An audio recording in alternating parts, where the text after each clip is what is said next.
In the United Nations Framework Convention on Climate Change, the negotiating position of Bangladesh is as a country very vulnerable to the effects of climate change. In fact, one of the most vulnerable in the world.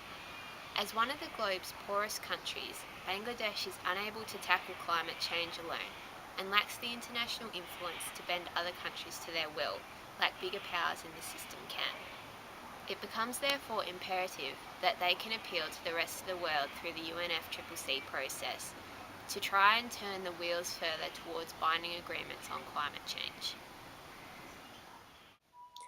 Bangladesh is a non-Annex I country, which means that unlike Annex I countries that are defined by their 1992 OECD membership and EIT status, Bangladesh is especially vulnerable to the adverse effects of climate change and is also eligible to receive investment insurance and technology transfer from Annex II countries. Bangladesh is part of the non-Annex I group of countries due to its high rate of poverty and its vulnerable status, with high susceptibility to natural disasters, including floods, as 80% of the land is comprised of floodplains, with annual monsoon seasons, and is subject to severe tidal surges and cyclones in coastal areas. Bangladesh is a country that stands to lose over a third of its arable land in the next 100 years, as salinity protrusions in coastal areas reduces the availability of cultivatable land and threatens the world's largest mangrove forest. Due to much of the country's low-lying geography, it will be among the first to face serious sea level rises and faces overall increasing frequency in such events.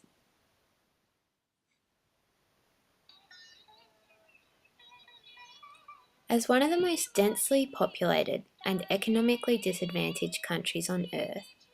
Bangladesh's population is expected to reach 186 million by 2030.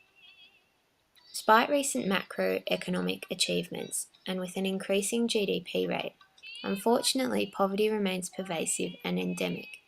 as the gap between rich and poor grows.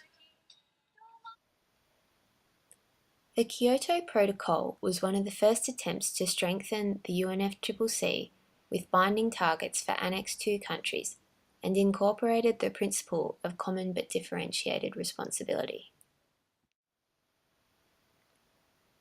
As a poor and developing country, Bangladesh is exempt from having to implement binding carbon emission reduction targets that Annex II countries are bound by. As the lowest carbon emitter in the world, Prime Minister of Bangladesh, Sheikh Hasina, described Bangladesh's contribution to climate change as negligible at COP15 in Copenhagen, but pointed out that her country is the victim most affected by it.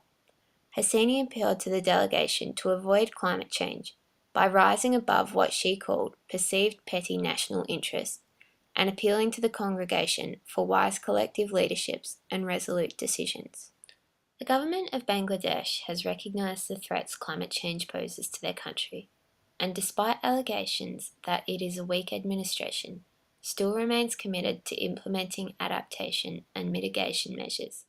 as it works within the guidelines of the COP7 Marrakesh Accords, through the creation of the National Adaptation Programme of Action, in an attempt to climate-proof the country.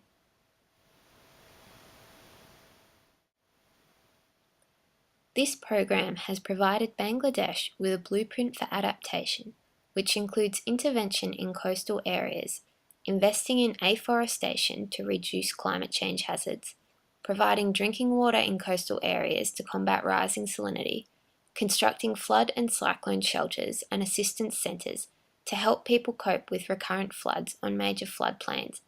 and adaptation planning for ecosystems, agriculture and fisheries. The National Adaptation Programme of Action also focuses on the capacity building and raising awareness within Bangladesh about what climate change actually is and what it means for them, because for many Bangladeshis the phrase climate change is something that they have never heard of before. Measures include those such as including education in the secondary and tertiary levels on climate change issues, and mainstreaming adaptation to climate change into policies and programs in different sectors such as health, agriculture and disaster management. Since Bangladesh split away from Pakistan to become a democracy in 1971, Its government has had a turbulent time and has been marked in recent years by the power struggle of two prominent family parties. The struggle goes far beyond what is considered normal party politics that has driven Bangladesh to become one of the most centralised countries in the world, and also put it at the bottom of Transparency International's Corruption Perception Index early in the last decade. Despite the serious shortcomings of Bangladeshi government,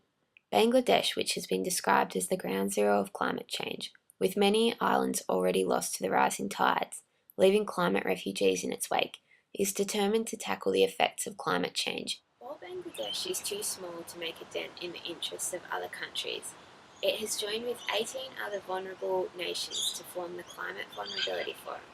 calling for a legally binding global agreement on climate change to attain the objectives of the UNFCCC, committing their countries to low carbon development and calling it green growth.